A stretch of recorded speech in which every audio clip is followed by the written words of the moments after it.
Recent voice நேயர்களுக்கு அன்பான வணக்கங்கள். இப்போ என்ன வீடியோ பார்க்க போகிறோன்னா, கூலி திரைப்படம் ஆகஸ்ட் 14 வெளியாகுது. என்ன சார் இது இன்னும் ஒரு அப்டேட்டும் கொடுக்காமல் இருக்காங்க? ஆகஸ்ட் 14 டேட்டை சொல்லிட்டாங்க. ஃபஸ்ட்டு சிங்கிள் எப்போ, டீசர் எப்போ, ஆடியோ லான்ச் எப்போ, எந்த விதமான ப்ரொமோஷனுமே இல்லாமல் இருக்காங்களே. லோகேஷ் கனகராஜ் அவர்கள் கூட ட்விட்டரில் பிரேக் கொடுத்துட்டு போயிட்டார். நான் கூலி ப்ரொமோஷனில் உங்களை சந்திக்கிறேன், அது வரைக்கும் நான் ட்விட்டரில் எக்ஸ்ட்ரா பதிவில் பிரேக் எடுத்துக்கிறேன் அப்படின்னு சொல்லிட்டு போயிட்டார். அவரும் வரல. அப்போ என்ன தான் சார் நடக்குது? அப்போ அந்த படம் ஏன் சைலண்ட்டாக இருக்காங்க அப்படின்ற மாதிரி பலவிதமான கேள்விகள் எழுந்துகிட்டே இருக்குது.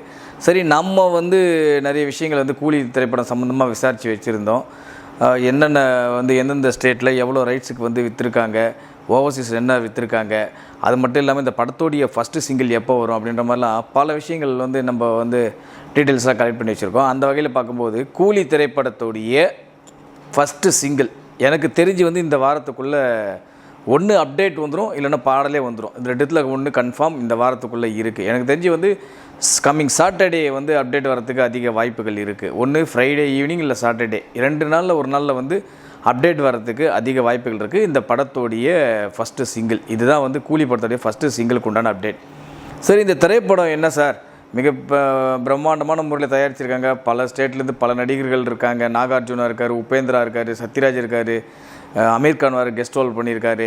அதுக்கப்புறம் ரஜினிகாந்த் அவர்கள், நம்ம சூப்பர் ஸ்டார் ரஜினிகாந்த் அவர்கள், இவர் எல்லாம் இவ்வளோ ஸ்டார் காஸ்ட் இருந்து கூட என்ன இந்த படத்தை சைலண்ட்டாக இருக்காங்களே அப்படின்ற மாதிரி நிறைய பேர் கேட்குறாங்க. ஆனால் பல விஷயங்கள் ஆராய்ச்சி பார்க்கும்போது அவங்க ஒன்று கிளியராக சொல்கிறாங்க. என்னென்னா, படத்தின் மீதான ஒரு நம்பிக்கை இருக்குது. எப்போவுமே பார்த்திங்கன்னா பெருசாக நம்ம ப்ரொமோட் பண்ணி தான் படத்தை ஓட வைக்கணுன்ற அவசியம் கிடையாது. ஏன்னா சமீப காலமாக ப்ரொமோட் பண்ண படங்கள்லாம் என்ன லட்சத்தில் ஓடிச்சுன்னு உங்கள் எல்லாருக்குமே தெரியும். ஸோ அந்த வகையில் பார்க்கும்போது என்ன ஆச்சுன்னா, இந்த படத்தை பெரிதளவில் ப்ரொமோட் பண்ணுவாங்களான்னு கேட்டிங்கன்னா நிச்சயமாக ஒரு கேள்விக்குறியாக தான் இருக்குது. ஏன்னா இந்த படத்துக்கு ஃபஸ்ட்டு சிங்கிள், செகண்ட் சிங்கிள், ஒரு ட்ரெய்லரோ இல்லை டீசரோ ஏதோ ஒன்று வெளியிட போகிறாங்க. அதுக்கு அடுத்து ஒரு ஆடியோ லான்ச் நடக்க போகுது, டேரெக்டாக அது படம் ரிலீஸ் ஆக போகுது. இதுதான் இந்த படத்துக்கு உண்டான ப்ரொமோஷன் சம்மந்தப்பட்ட வேலைகள் இவ்வளோ தான் இருக்கும். என்னுடைய கணிப்பு அவ்வளோதான். சரி, இந்த திரைப்படம் என்னென்ன விலைக்கு சார் விற்றுருக்காங்க அப்படின்ற மாதிரி பல பேர் இப்போவே போட ஆரம்பிச்சிட்டாங்க. உண்மையாக சொல்லப்போனால் இந்த படத்தோடைய ஓடிடி உரிமை கிட்டத்தட்ட 110 கோடி வித் ஜிஎஸ்டியோட நெட்ஃப்ளிக்ஸ் நிறுவனம் வாங்கியிருக்கு. இது ஆல்ரெடி இந்த டீல் முடிஞ்சிருச்சு. ஸோ ஓடிடி நிறுவனத்துலேயே இந்த திரைப்படம் 110 கோடிக்கு விலைக்கு போயிருக்கு. அடுத்தது பார்த்திங்கன்னா, இந்த படத்தை தமிழ்நாட்டில் என்ன பண்ண போகிறாங்கன்னா, தமிழ்நாட்டில் ரெட் ஜெயின் மூவிஸ் தான் அந்த திரைப்படத்தை வெளியிடுவாங்க. எனக்கு தெரிஞ்சு பார்த்திங்கன்னா சன் பிக்சர்ஸ் தயாரிக்கிற எல்லா படங்களுமே ரெட் ஜெயின் மூவிஸ் தான் வெளியிடுவாங்க. அந்த வகையில் இந்த திரைப்படமும் தமிழகத்தில் ரெட் ஜெயின் மூவிஸ் தான் வெளியிடுவாங்க. சுமாராக இப்போ ரெட் ஜெயின் மூவிஸ் இல்லாமல் வேறு ஏதோ ஒரு விநியோகஸ்தர் வாங்கி வெளியிடுறாருன்னா, இந்த திரைப்படத்தை எவ்வளோ விநியோகம் பண்ணியிருப்பாங்கன்னா, குறைந்தபட்சம் ஒரு 90 கோடிலேருந்து 100 கோடி ரூபாய் வரை வியாபாரம் ஆகிருக்கும் தமிழ்நாட்டில். அந்த அளவுக்கு இந்த படத்தின் மீதான எதிர்பார்ப்பு இருக்குது. ஸோ தமிழ்நாடே ஒரு 100 கோடி ரூபாய்க்கு டிஸ்ட்ரிபியூஷன் ரைட்ஸ் போகுதுன்னு வச்சிங்களேன்.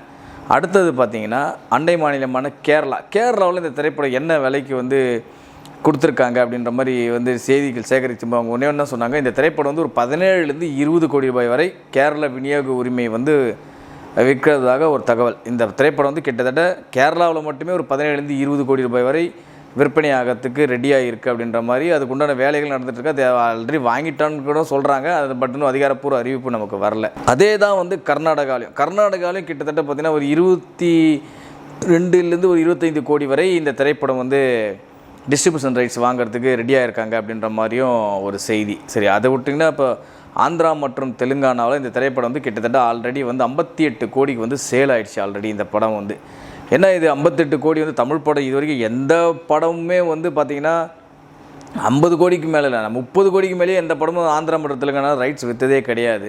ஆனால் இந்த திரைப்படம் பார்த்தீங்கன்னா கிட்டத்தட்ட பிரிண்ட் அண்ட் பப்ளிஷோடு சேர்த்து 60 கோடிக்கு இந்த திரைப்படம் ஆந்திரா மற்றும் தெலுங்கானாவில் விற்பனை ஆகியிருக்கு. அதில் முழுக்க ஒரு முக்கியமான காரணத்தை கூட சொல்லலாம். ஏன்னா ஜெயிலர் திரைப்படமே கிட்டத்தட்ட பார்த்திங்கன்னா அங்கே 65 கோடி கிட்ட ஷேர் எடுத்தது. எங்கன்னா ஆந்திரா மற்றும் தெலுங்கானாவிலேருந்து மட்டும் ஜெயிலர் திரைப்படமே 65 கோடி ஷேர் மட்டுமே எடுத்தது. அப்போ கிராஸ் பார்த்திங்கன்னா கிட்டத்தட்ட 100 கோடி கிட்ட தாண்டி இருக்கும். ஸோ கிராஸ் மட்டுமே.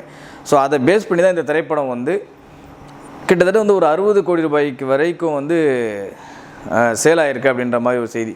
ரெஸ்ட் ஆஃப் இந்தியாவில் பொறுத்த வரைக்கும் ஓடிடி தளங்களில் 8 வாரங்கள் கழித்து வெளியாகக்கூடிய படங்கள் மட்டும்தான் அங்கே எல்லா மல்டிப்ளெக்ஸில் ரிலீஸ் ஆகும் அப்படின்ற மாதிரி ஒரு கண்டிஷன் அங்கே இருக்குது. பட் இந்த வாரம் இந்த படம் இப்போதைய நிலைமைப்படி 4 வாரங்கள் கழித்து படம் ஓடிடியில் ரிலீஸ் பண்ணுறதுக்காக மட்டுமே வந்து அக்ரிமெண்ட் சைன் பண்ணியிருக்கிறதா ஒரு பேச்சு இருக்குது. ஸோ ஒரு வேளை வந்து ஒருவேளை 8 வாரங்கள் தள்ளி போய்ட்டு ஏதாச்சும் அமௌண்ட் ரெடியூஸ் பண்ணி பண்ணாங்கன்னா மல்டிப்ளெக்ஸில் ஃபுல்லாக ரிலீஸ் ஆகிறதுக்கு அதிக வாய்ப்புகள் இருக்குது. சரி, இது ஒரு பக்கம் இருந்தால் கூட அமீர் கான் நடிச்சிருக்காரு. ஸோ எப்படி பார்த்தாலும் வந்து அங்கே போகிற எல்லா தேட்டர்லையுமே மேக்ஸிமம் ஃபுல்லாகும் அப்படின்ற மாதிரி வந்து ஒரு கணிப்பு தான் இருக்காங்க. சரி, அப்படியே பார்த்தீங்கன்னா ஓவர்சீஸ் வெளிநாட்டு உரிமை வந்து தமிழ் சினிமாவை பொறுத்த வரைக்கும் ரஜினி தான் வந்து பெரிய டாப்புங்க. எப்போவுமே வந்து தமிழ் சினிமாவை பொறுத்த வரைக்கும் இன்னும் சொல்லப்போனால் சவுத் இந்தியாவை பொறுத்த வரைக்கும் ஓவர்சீஸில் பெரிய மார்க்கெட் வச்சுருக்கிறவர் வந்து ரஜினிகாந்த் அவர்கள் தான். ஃபஸ்ட்டு இடத்துல அவர் தான் சொல்லலாம். ஏன்னா இண்டிவிஜுவல் மார்க்கெட் நான் சொல்கிறது வந்து ஒரு டேரக்டரோட வேல்யூவோ, ஒரு ப்ரொடக்ஷனோட வேல்யூவோ, ஒரு மியூசிக் டேரக்டர், ஒரு டீமோட வேல்யூலாம் இல்லாமல் ஒரு இண்டிவிஜுவலான ஒரு மார்க்கெட் வேல்யூ யாருக்குன்னு பார்த்தீங்கன்னா ரஜினிகாந்த் அவர்களுக்கு தான். அந்த வகையில் பார்க்கும்போது இந்த திரைப்படம் வந்து கிட்டத்தட்ட 90 கோடி ரூபாய் வரை ஓவர்சீஸ் உரிமையை வந்து பெற்றுள்ளதாக ஒரு செய்தி. இதுவரை தமிழ் சினிமா வரலாற்றிலேயே இவ்வளோ பெரிய அமௌண்ட்டை வந்து ஒரு ஓவர்சீஸ் ரைட்ஸ் கொடுத்தது வந்து முதல் படமே வந்து தமிழ் படமே வந்து இந்த படம் தான். ஏன்னா வந்து எந்த திரைப்படமும் வந்து பார்த்திங்கன்னா ஒரு 65-70 தான் ஹையஸ்ட்டு பார்த்திங்கன்னா ஒரு 65-70 தான் போயிருக்கும். ஆனால் இந்த திரைப்படம் வந்து கிட்டத்தட்ட 90 கோடி ரூபாய் வரை இந்த படம் வந்து வெளிநாட்டு உரிமையை வாங்கியுள்ளதாக வந்து ஒரு தகவல் வெளியாகி இருக்குது. மொத்தத்தில் நம்ம இந்த படம் பிஸ்னஸை பற்றி பார்த்தோம்னு வச்சிங்கன்னா வெளிநாட்டு உரிமை ஒரு 90, ஆந்திரா மற்றும் தெலுங்கானா ஒரு 60, ஒரு 150, தமிழ்நாடு ஒரு 100 ரூபான்னு போட்டுங்களேன் 250, கேரளா மற்றும் கர்நாடகா ஒரு 50 கோடி போட்டிங்கன்னு வச்சுக்கலாம் 300, ஓடிடி உரிமை ஒரு 110, 410, ஒரு டெலிவிஷன் ரைட்ஸ் மேக்ஸிமம் வந்து அவங்களே தான் போடுவாங்க, சன் டிவிலே தான் போட்டுருவாங்க. சன் பிக்சர்ஸ் திரைப்படம் என்பதனால இந்த திரைப்படம் கண்டிப்பாக சன் டிவிலே தான் வரும். ஒருவேளை வந்து இது வேறு ஒரு சேனல் நிறுவனம் வாங்கியிருந்தாங்கன்னா நிச்சயமாக பார்த்திங்கன்னா ஒரு 70-80 கோடி ரூபாய் வரை இந்த திரைப்படத்தை வேறு சேனலில் இருந்தால், இப்போ ஒரு வேளை இந்த படத்தை சன் பிக்சர்ஸ் தயாரிக்க வேறு ஒரு நிறுவனம் தயாரித்து அது சன் பிக்சர்ஸ் சன் டிவி வாங்கியிருந்தாங்கன்னா நிச்சயமாக வந்து ஒரு 70-80 கோடி ரூபாய் வரை இந்த திரைப்படம் வந்து டெலிவிஷன் உரிமையை பெற்றிருக்கும். அந்த வகையில் பார்க்கும்போது கிட்டத்தட்ட பார்த்திங்கன்னா இந்த திரைப்படம் 500 கோடி ரூபாய் வரை பிஸ்னஸ் ஆகிருக்கு அப்படின்னு தான் வந்து சொல்லலாம். இது வரையும் நம்மளுடைய கணிப்பு. இந்த திரைப்படம் உண்மையிலேயே வேறு ஒரு நிறுவனம் தயாரித்து இல்லை வேறு ஒரு நிறுவனத்தை வந்து டெலிவிஷன் ரைட்ஸ் வாங்கியிருந்தாங்கன்னா கிட்டத்தட்ட பார்த்திங்கன்னா 500 கோடி ரூபாய் வரை இந்த படம் வந்து பிஸ்னஸ் ஆகியிருக்கும் அப்படின்றது தான் வந்து இப்போதைய கணிப்பு. இந்த படத்தோடைய பட்ஜெட் எவ்வளோ அப்படின்னு நம்ம விசாரிக்கும்போது அவங்க உணவு தான் சொன்னாங்க, இந்த திரைப்படத்தோடைய பட்ஜெட் கிட்டத்தட்ட ஒரு 350-400 கோடி ரூபாய் வரை பட்ஜெட் இந்த திரைப்படம் அப்படின்ற மாதிரி தான் செய்தி. ஸோ 400 கோடி ரூபாய் வரையும் வச்சிங்களா, நீங்கள் 400 கோடி ரூபாய் பட்ஜெட் கூட வச்சுங்க. 400 கோடி ரூபாய் பட்ஜெட்டில் இப்போ பார்த்தீங்கன்னா இவங்க ஆல்ரெடி ப்ராஃபிட்லேயே இருக்காங்க இந்த திரைப்படம். ஏன்னா 500 கோடி ரூபாய் கிட்ட பிஸ்னஸ் ஆகிருக்கு இந்த திரைப்படம். இது வேறு இல்லாமல் இன்னும் தேட்ரிக்கல் ரைட்ஸ், தேட்ரிக்கல்லேருந்து வர வருமானம் இவங்க எம்ஜியில் போட்டிருக்காங்களா, அவுட்ரேட்டில் விற்றுருக்காங்களா? ஏன்னா மேக்ஸிமம் ஓவர்சீஸ் மட்டும் தான் மேக்ஸிமம் அவுட்ரேட்டில் விற்றுருப்பாங்க.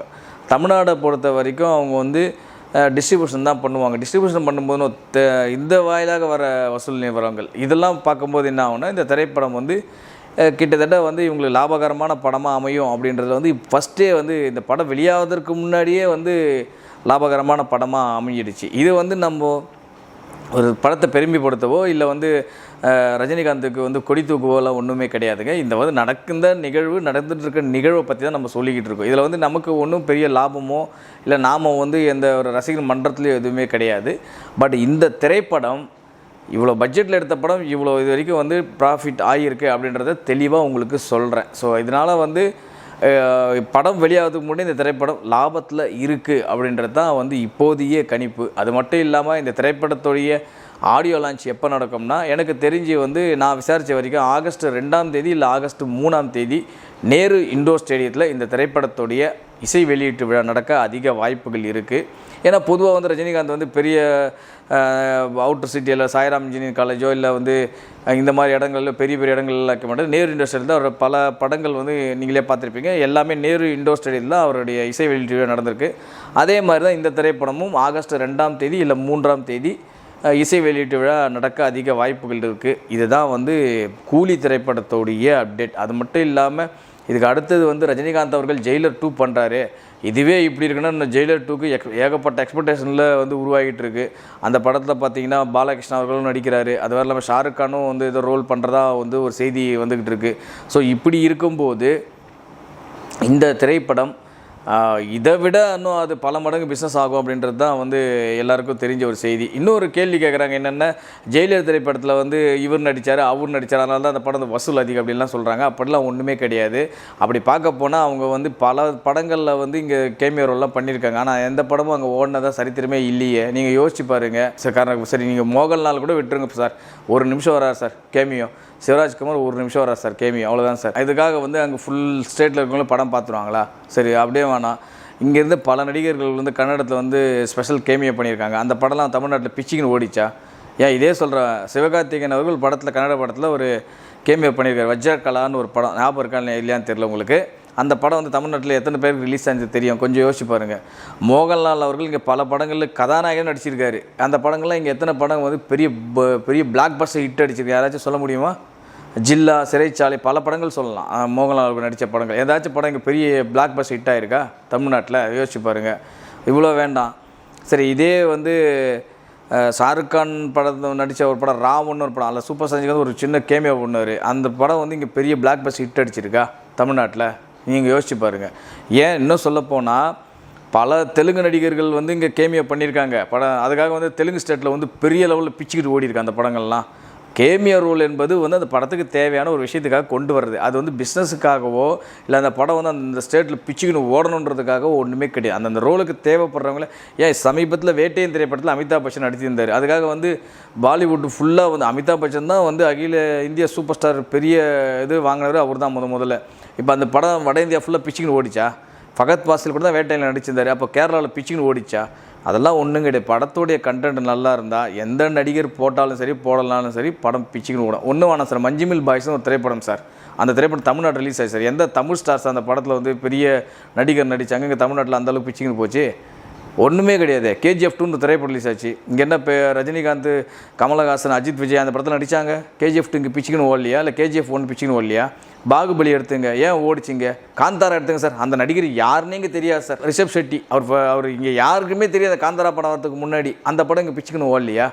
நீங்கள் யோசிச்சு பாருங்கள். அப்போல்லாம் ஒன்றுமே கிடையாது சார். படத்துடைய கண்டென்ட் நல்லா இருந்தால் எந்த ஸ்டேட்டில் ஓனாலும் படம் ஓடும். அது இவங்க கேமியோ பண்ணனால தான் ஓடிச்சு, இவங்க கேமியோ பண்ணனால தான் அந்த ஸ்டேட்டில் ஓடிச்சுலாம் ஒன்றுமே கிடையாது. அப்படி பார்த்தீங்கன்னா ஆந்திரா மற்றும் தெலுங்கானாவில் மட்டும் ஜெயலலிதா திரைப்படம் கிட்டத்தட்ட 100 கோடி கிட்ட வசூலாச்சு.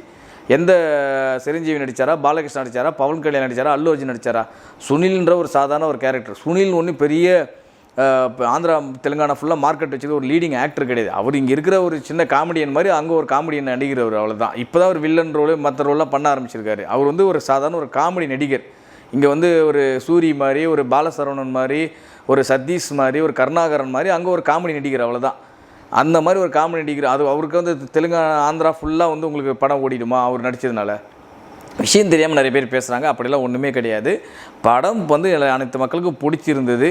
பாடல்களும் அந்த அனைத்து மக்களும் ரசிச்சிருந்தாங்க. ரஜினியோட இயல்பான நடிப்பை எல்லாம் ரசிச்சதுனால தான் அந்த படம் வந்து அவ்வளோ பெரிய பிளாக் பஸ்டர் ஹிட் ஆச்சு. அவ்வளோதான் விஷயம். வேறு ஒன்றும் இல்லை. கண்டென்ட் நல்லா இருந்தால் மக்கள் தானாக ஏற்றுப்பாங்க.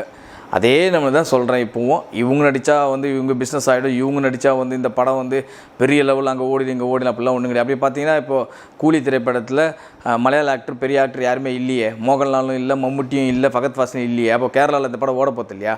மஞ்சுமில் பாய்ஸில் ஒரு சின்ன ரோல் பண்ண ஒரு நாயகர் வந்து நடிச்சிருக்காரு இதில், அவ்வளோதான். அவர் ஒன்றும் பெரிய கேரளாவில் பெரிய ஒரு one of the top lead ஆக்டரும் ஒன்றும் கிடையாது. இப்போ கேரளாவில் இந்த படம் ஓட போகிறது கிடையாதா? நான் தெரியாமல் தான் கேட்குறேன், சொல்லுங்கள். என்ன விஷயம்னே புரியாமல் வந்து இவங்களே வந்து இது பண்ணியிருக்காங்க. இப்போ அதே மாதிரி வந்து பார்த்தீங்கன்னா நாகார்ஜுன் நடிச்சிருக்காரு. அப்போ தெலுங்கானா மற்றும் ஆந்திராவில் வந்து பெரிய ஓப்பனிங் கிடைக்கும் அப்படின்னு.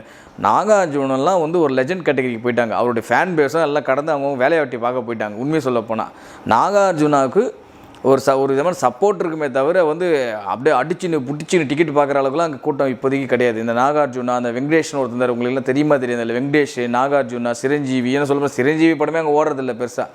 இந்த மாதிரி நடிகர்கள்லாம் வந்து பார்த்திங்கன்னா ஒரு லெஜண்ட் கேட்டகரிக்கு போயிட்டாங்க. அவங்களாம் தாண்டி நம்ம எப்படி இங்கே சத்யராஜ், பாக்யராஜ்லாம் எப்படி பிரபுலாம் எப்படி வித்தியாசமான வேடங்கள் எடுத்து பண்ணிகிட்ருக்காங்களோ அந்த மாதிரி நடிகர்களில் போயிட்டாங்க. அவங்கள கதாநாயகனே தாண்டி அந்த மாதிரி வேடங்களுக்கு போயிட்டாங்க. ஸோ அப்படி இருக்கும்போது வந்து அவருக்காக வந்து இங்கே பெரிய இது ஆகும் அப்படிலாம் ஒன்றுமே கிடையாது சார். உண்மையாக சொல்கிறேன். இது எல்லாம் முழுக்க ரஜினிகாந்த் மட்டும் நம்பி, அடுத்தது தான் மற்ற எல்லாருமே அவங்க நம்பி பண்ண பிஸ்னஸ் தான் இது. உண்மையாக சொல்லப்போனால் கூலி திரைப்படம் படம் எப்படி வந்திருக்கு அப்படின்னு கூட நான் சில பேர்கிட்ட விசாரித்தேன், அந்த படக்குழுக்கிட்ட விசாரித்தேன். சார் இப்போதைக்கு எதுவும் சொல்ல முடியாது, எங்களுக்கு வந்து ஒர்க் நடந்துகிட்ருக்கு, மேக்ஸிமம் நான் வந்து படம் வெளியாகிறதுக்கு முன்னாடி வந்து அவங்கக்கிட்ட கண்டிப்பாக சொல்கிறேன் சார் அப்படின்ற மாதிரி சொன்னாங்க. ஏன்னா அந்த டீமில் இருக்க லோகேஷ் கனகராஜ் டீமில் இருக்கவங்க எல்லாமே நம்மளுடைய நண்பர்கள் தான். ஆரம்ப காலகட்டத்தில் நாங்களாம் ஒரே இடத்துல பணி பிடிச்சோம். அதனால் வந்து அங்கே விசாரிக்கும்போது கூட அவங்க தான் சொன்னாங்க, இல்லை சார் இப்போதைக்கு ஒர்க்கு பிஸியாக போயிட்டுருக்கோம், நான் கண்டிப்பாக சொல்கிறேண்ணா அப்படின்னு சொல்லி வச்சுட்டாங்க. ஸோ இப்போதைக்கு வந்து கூலி திரைப்படத்தோடைய அப்டேட்டு இது தான். படம் வெளியாகிறதுக்கு முன்னாடி என்னென்ன பிஸ்னஸாக இருக்குன்னு உங்களுக்கு தெளிவாக சொல்லிட்டேன். இது எல்லாமே ஆத்தென்டிக் பர்சன்ஸ்கிட்டேருந்து வாங்கி வந்த செய்திகள் மட்டும்தான். இதில் நம்மளுடைய தனிப்பட்ட திணிப்போ இனிப்போ ஒன்றும் கிடையாது. இதையும் நான் உங்கள்கிட்ட தெளிவாக சொல்லிடுறேன். கண்டிப்பாக நிச்சயமாக உங்களுக்கு இந்த வீடியோ பிடிச்சிருக்குன்னு நினைக்கிறேன். மீண்டும் வேறு ஒரு நிகழ்ச்சி உங்களை சந்திக்கிறேன். நன்றி, வணக்கம். இது போல பல வீடியோக்களை கண்டு மகிழ எங்களது ரீசன்ட் வாய்ஸ் சேனலை மறக்காம சப்ஸ்கிரைப் பண்ணுங்க.